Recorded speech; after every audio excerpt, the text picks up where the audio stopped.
Dallas. She'd never been anywhere in Texas, really. Held down by inertia and her fear of gas station bathrooms. We'll be back Saturday. Are you coming to Bernard's party? Sure. It was useless to decline Seb's party invites. They'd drag her by the hair if they had to. Edith loved this about them. Cyrus will be there. I already said yes. Her dormant sexuality had been awakened while watching Cyrus pour cider into a docile femme's mouth. He pulled her up by the chin and kissed her while her partner watched. The act's odd taboo undercut by everyone's polyamory. Edith regretted telling Seb any of this. Does Edith have a crush on Cyrus? Sarah asked, failing to whisper. Everyone has a crush on Cyrus. Get in line, Edith. Hanging up now. Seb, she caught Sarah saying, I don't want to listen to Taylor Swift. I want to listen to Oingo Boingo. Edith didn't only want to get fucked. She wanted to get fucked and wake up next to a beautiful woman she loved every day for 35 years. Edith had barely dated at all for the last year. The prospect of knowing and being known was too much. But seeing people happy had a way of making you want, quite suddenly, what they had. She re-downloaded Tinder. She began with her real name, real enough information, the ironic detachment people expected from trans girls. 5'6", full idiot, calls all vampires Draculas, cat mom, not a cat girl, Judith seeking Holofernes. But by the time she went to select photos, she couldn't bear them. She only looked girlish at a distance or in low light. It would be unclear later the chain of decisions that led her to select from the old photos Tessa had taken. A different person, a boy who knew how to fake it. She erased all the personal information. She named the boy Harry, a name that had never been hers but that she'd always liked. Harry was 26 and 5'11". I am like every other boy who went to a liberal arts college, his bio read. I am probably being crushed to death under a bookshelf. Don't say you're looking for adventure if you aren't going to help me steal the Declaration of Independence. Edith had never used the apps as a boy. As a girl on Grindr, people were at least straightforward about wanting to fuck your throat. As Harry, she swiped right on every girl until she ran out of swipes for the day. There was a shoebox at the back of her closet, rattling light. The top folded back, and there was the knife. Punisher logo dull with wear, stolen from Valerie's bag the last time Edith saw her. Now she only looked at it. There were no photos of the two of them. The knife was all. Okay.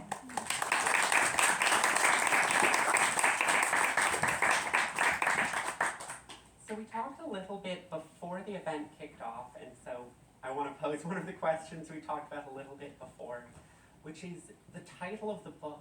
I'm interested in how much this book cleaves to the tradition of a still life, or how it resists that tradition.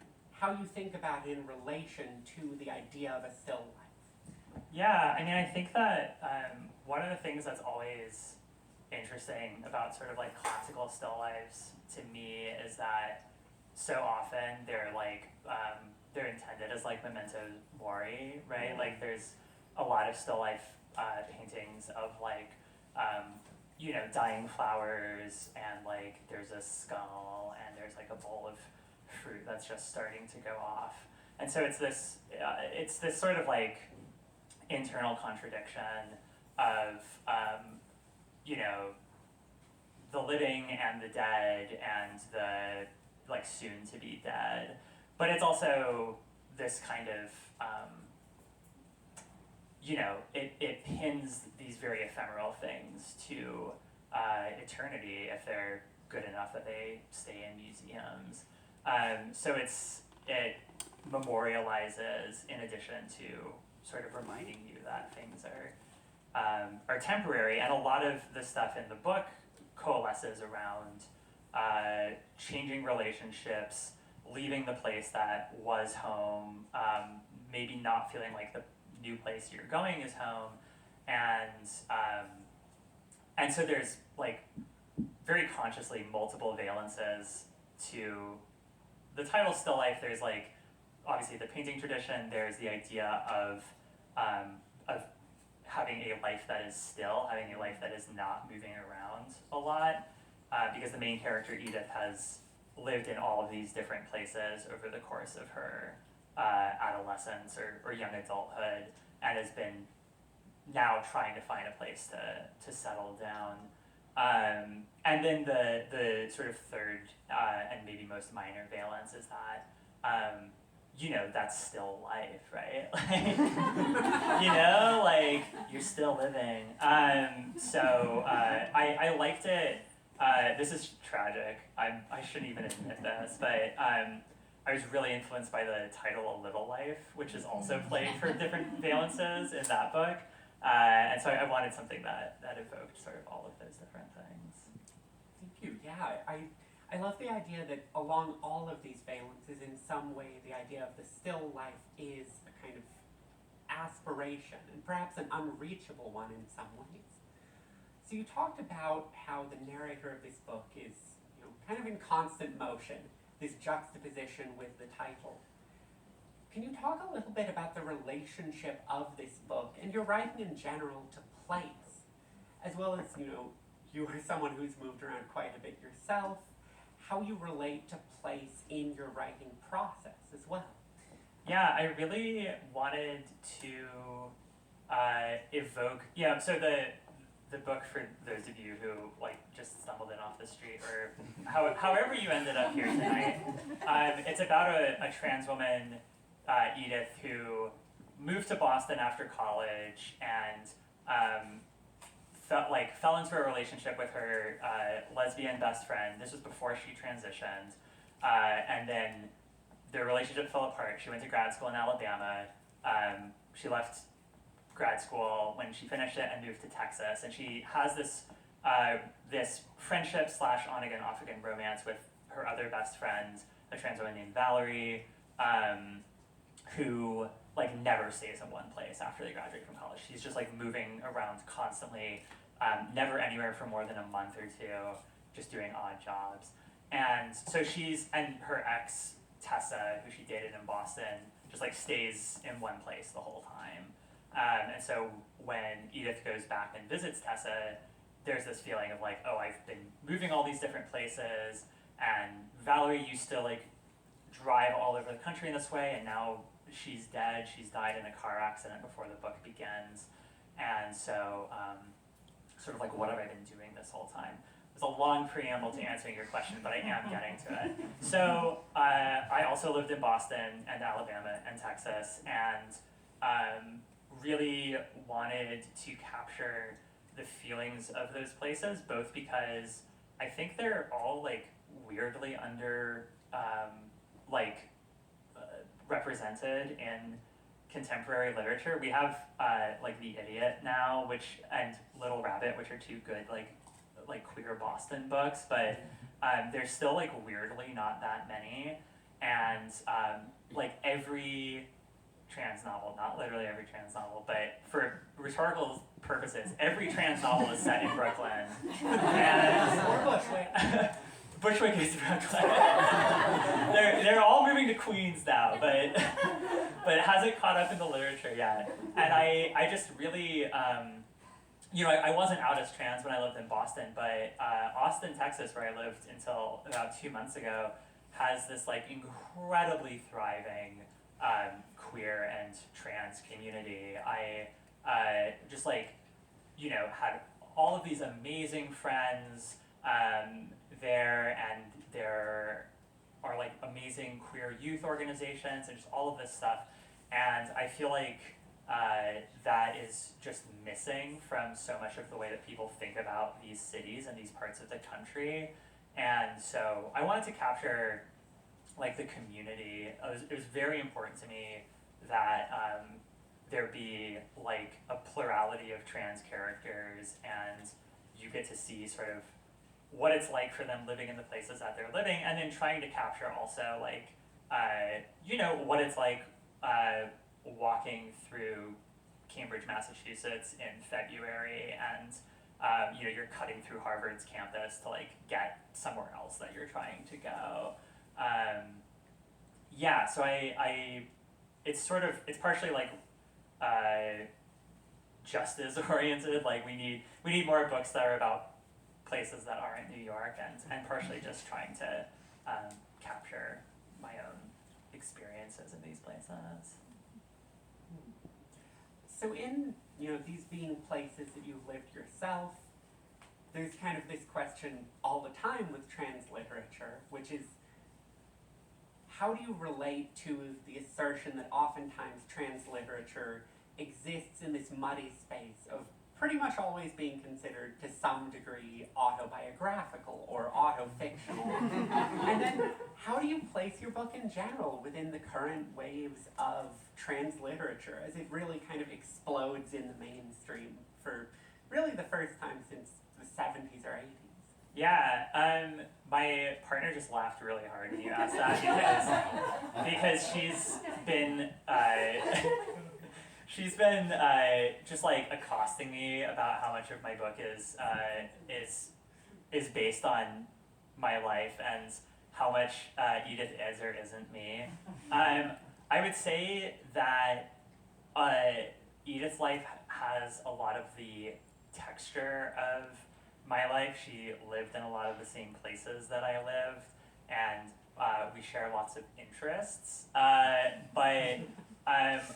I don't think I could have just written a book that was like a straightforward recounting of my life, and a lot of the things that happen and a lot of the people that she is interacting with are, composites. The way that I'm sure that there are other writers in the audience, and I'm sure that you've written fiction that drew from your life in the same way, where you say like, oh, I have this story from this person and this story from this person, I'm going to put them in one character.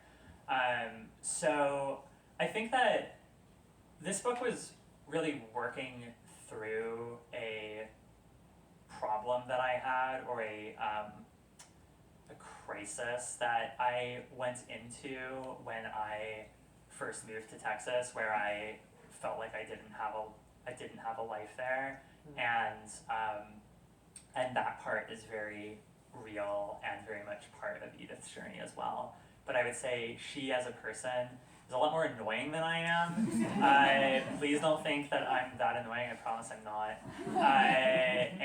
And a lot of the similarities are actually, I think, sort of shallow. In terms of the question of like, how much is or how much sort of do people like read autobiography into these things, the book kind of consciously plays with this. It's the question of how do you write about real life and how have other people done it, is sort of spread throughout it. So she's reading all of these books by like Ben Lerner and Kate Zimbrino and Elif Batuman, just like these works by people that are at least ostensibly like very much based on their lives, and trying to figure out, okay, both how can I write this way, and also like, is this a reasonable undertaking in terms of making sense of your own life? Because the difference between what we typically call autofiction and memoir is that autofiction still has the shape of a novel. There's still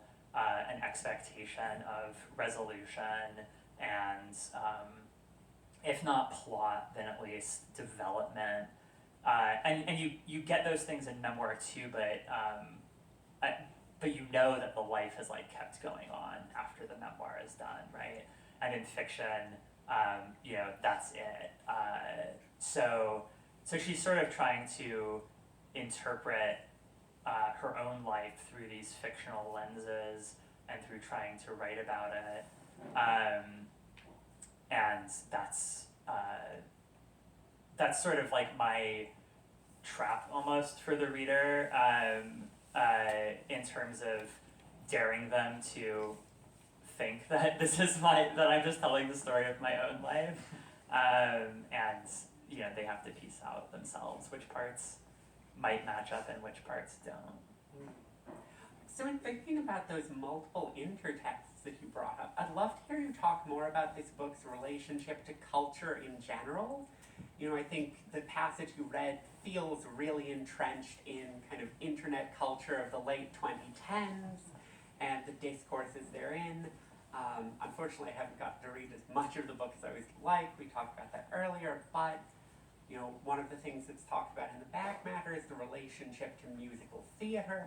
So I'd love to hear you talk more about the relationship of the book to culture and why that feels important to the way that this narrative is told. Yeah, I think that I just, for better or worse, like have so often in my life made sense of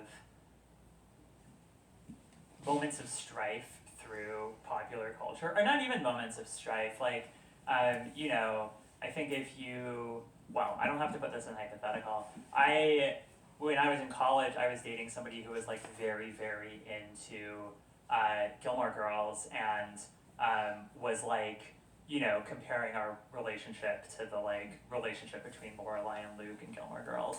This was more than 10 years ago. As I'm saying it out loud, it doesn't make any sense. But I think that, I don't know if this is something that like everybody does. I think that it's probably, you know, fairly common. I'm sure that people in the audience have done this too, where you, you know, you read books, you watch movies, you listen to music, and you feel seen by it, and you use that feeling of being seen to then reflect back on your own life and try to come to conclusions about it. And so Edith is like constantly listening to these two musicals by Sondheim, Merrily We Roll Along and Into the Woods, and you know, reflecting on the ways that the sort of trials of the characters in those musicals can teach her something about friendship and wishing and, you know, her life. And similarly, she's like watching Gossip Girl and trying to draw conclusions. I think that this is just like, I don't think this is like the best use for art, but I do think that it's kind of an unavoidable one, that just when you immerse yourself in it, you start to stitch together a worldview and like a sense of what it means to be human, and then you fit yourself into that. And so that is just like very much something that I have done. Now I'm in my 30s, and I think I like have to stop. So I don't know if I still do that, but I know that I did for a very long time.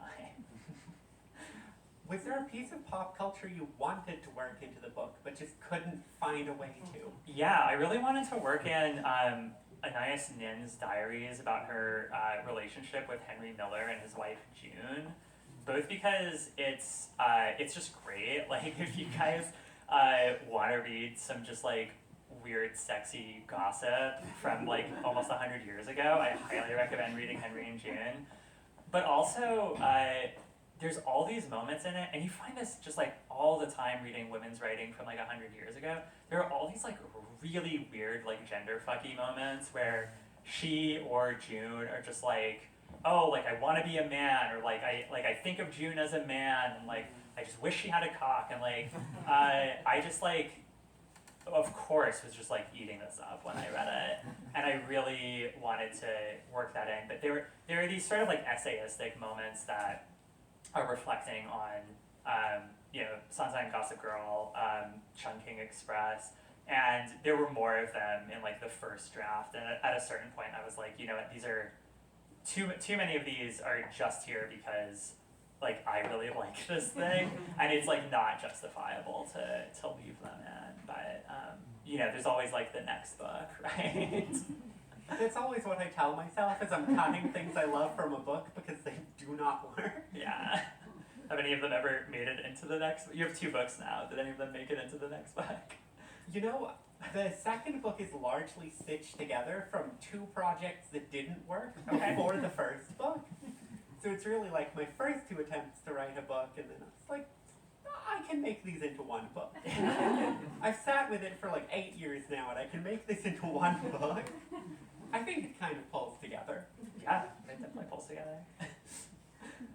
So, speaking of other projects, the dreaded question that you're always going to get asked, and get ready for it at every stop along the way, but what is next? Are you thinking about another project, or are you just kind of taking some time with still life? I would love to just be taking some time with still life, but I'm not. So no still life for you? No still life for me. I am working on a novel about a sort of messed up family where in all of the children's youth, one of them killed a bunch of people, and now it's 19 years later, and they're still dealing with the fallout from that.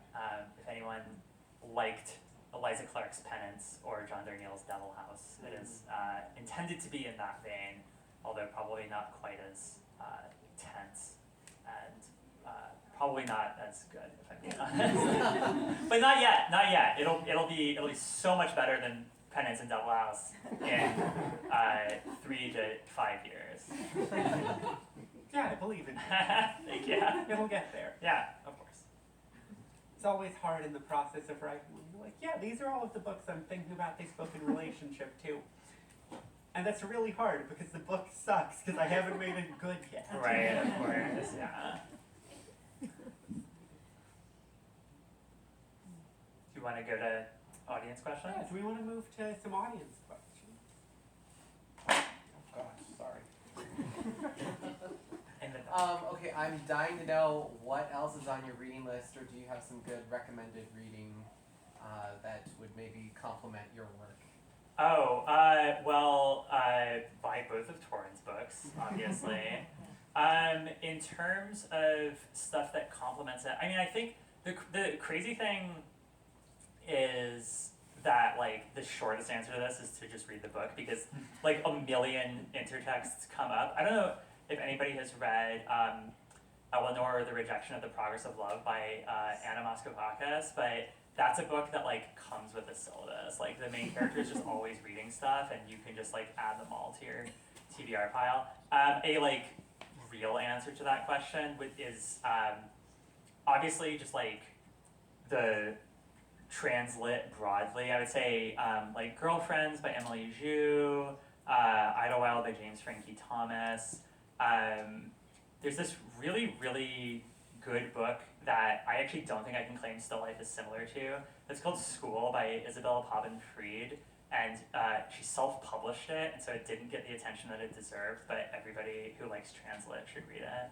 And then in terms of, like, non-translit, Ben Lerner's 1004 is a book that I was worried I would return to, and I would just be like, oh god, this is like, 30-something white dude ramblings, like, this sucks. Because that's how I felt about the Topeka School, his most recent book. No, 1004 slaps. It's so good, and was a massive inspiration for this. The Friend by Sigrid Nunez was a really big one, and there's another book that's sort of in that vein that also I think is, like, fairly well known but not nearly as famous as those, called So Many Olympic Exertions by Annalise Chen. It's this book where the main character is, like, in the process of deciding to drop out of grad school, and she's, like, fascinated by extreme feats of human endurance and strength. So she's, like, studying all of these world records of, like, Olympic events or, like, weightlifting, and using these things to, like, reflect back on her life, kind of the way that Edith is using Gossip Girl to reflect back on hers. And I don't care anything really about sports, or any of the taken out of the context of this book, none of that stuff would be of that much interest to me. But Annalise Chen is such a good writer and does such a good job of diving into those things, that it just, like, really makes for, like, compelling reading. I remember just, like, tearing through it. So yeah, that's, like, six books. Who else? Yeah. I mean, I'm so curious about kind of, like, who Edith is as a person, almost as if she were, like, doing this on her own. Like, I want to know from you, like, if she were a friend to you, like, how would you describe her personality? I got so clear that she was annoying, but I'm so curious about the other dimensions. And then also, like, I kind of want to know, within your process, like, how would you describe the relationship that there came to be between, like, you and her as you wrote her? Yeah, I mean, it's one of the things. I'm going to answer those questions in the opposite order that you asked them. one of the things that sort of ended up being important to me when I was writing it is that, in contrast to I think a lot of books in this vein, it's written in third person, not first. There are actually like 2 interjections of first person, and for like annoying metafictional reasons. You don't have to worry about why.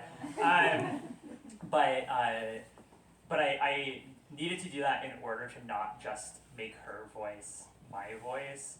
I think that's always a problem that I have in first person. I'm really bad at writing in it because it's either just too close to me or it feels like bad acting. So I feel like writing in third person allowed me to develop somebody who was more annoying than I was, really want to hit that home, and also just like sort of able to make mistakes that I don't think I would actually make, to like to do stupid things, or to like kiss the wrong people, or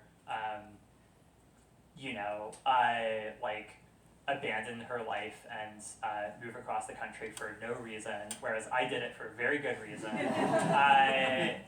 I feel like this is like, I'm like not beating the Edith isn't me allegations. I'm gonna go home and like rehearse my answers to these questions. So I think that like that amount of narrative distance allowed me to create somebody who was able to like suffer more, and I could put all of my hypothetical suffering in there, and some of the real suffering. And then in terms of who she is, she's somebody who like keeps imposing problems on herself. I think that she is a character who is surrounded by people who love her, and she turns that into a problem, and she is living somewhere that she actually could go on living, but she decides that she can't, and has to decide what's going to come next. So all of these issues are just her own creation, and even if she realizes it, she can't do anything about it, which is just, that's what life's like. Any other questions? Yeah. When you were answering the question about pop culture, you said, I don't think this is the best use of art. What is the best use of art? Oh, God. I think that the actual like best use of art is that you're forced to occupy somebody else's patterns of thought for a little while. I don't know if you guys ever have this experience, but like earlier this year, I read a book that is written in first person, which is Worry by Alexander Tanner, which is another really good one. And I just like would go about my day and just find that my thoughts were following the sort of like obsessive anxiety that the narrator's thoughts followed in the book. And so that's like kind of an extreme example, right? I don't think that's like the only way that art can have an impact on your brain, but I think that the sort of anything you read, even like Twilight, is going to just like put you in a different headspace than you were going to be in before. And even something that's very similar to your own life is going to do that. And one of the things I really like about the kinds of books that I was trying to emulate here is that they tend to draw really heavily on, other pieces of art, and interpret them and give you that interpretation. And I really love reading that kind of like criticism divorced from any kind of fictional context. But I think when you read it in a fictional context, it sort of like falls into the natural rhythm of the story that you're reading and the characters that you're following, in a way that just like makes it hit harder and makes it sort of closer to, to your own brain. It like really gets in there. But yeah. That's it for me. I assume other people have other things that they're getting from art. Anybody else? Oh my God. Yes. Okay, so a little bit more of a pedestrian question. Do you remember the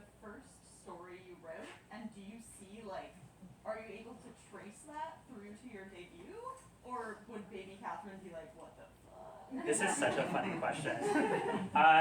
So I am going to choose to interpret this as like, wow. Okay. Sorry, I was thinking about the first story I ever published, which was the only thing I published up till this point that had a close relationship to my own life, and it led to massive fallings out with multiple people. But in terms of the actual like earliest things I was writing, I feel like there is a commonality there. I think I used to write things that I used to really like disdain straightforward realism. A lot of people I went to grad school with were like anti-realist, and this book is mostly very realistic. So in that respect, I think I would be like surprised. But I would also be surprised that I was a girl, and I think that like, I think that those things are actually not unrelated. I think when I was living as like a cis man, I didn't feel like I had things to say about the real world, and now I do. So I think that it's, I'm sure that there are more commonalities there in addition to the differences, but I think that's the difference that really stands out to me. I think there's a question back. Oh, I was gonna ask. I was surprised. I think this is the first time I've ever read about like bouldering in like a literary novel. So I was wondering if you found like bouldering as an activity like lent itself especially to the narrative, or how it sort of found itself in there. Yeah, I guess I'm being outed as like somebody who used to boulder. I don't anymore. I'm reformed, but I used to go all the time. I think that one of the reasons I started bouldering was that I needed something that I was really bad at to sort of distract from like how hyper focused I was on writing stuff. And I do think that like any exercise, like a lot of writers are long distance runners. I think that like any exercise sort of like offers a counterpoint to writing where it's very hard to measure progress in your work when you're writing. It's very hard to be like, oh, like this is better than the like last thing I did. Whereas if you're rock climbing, you're going to the gym like 2 or 3 times a week, you're climbing the same bouldering problems over and over again, and they're color graded, right? So like, you can tell which ones are the easiest and which are the hardest, and you can kind of identify the change over time. And I think that that's sort of applicable to Edith's situation in the book, and it's also applicable to like the project of writing in general. I think that that's sort of how it weaseled its way in. The other thing, and this is in the book, is that when I was doing it, I was like, oh, this is a socially acceptable form of self-harm.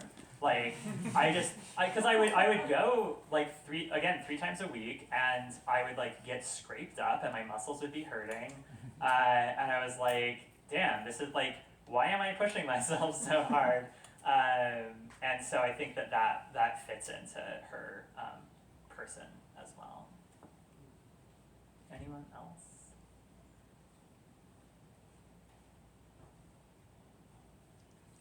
Okay, cool. All right, should we go sign some books? So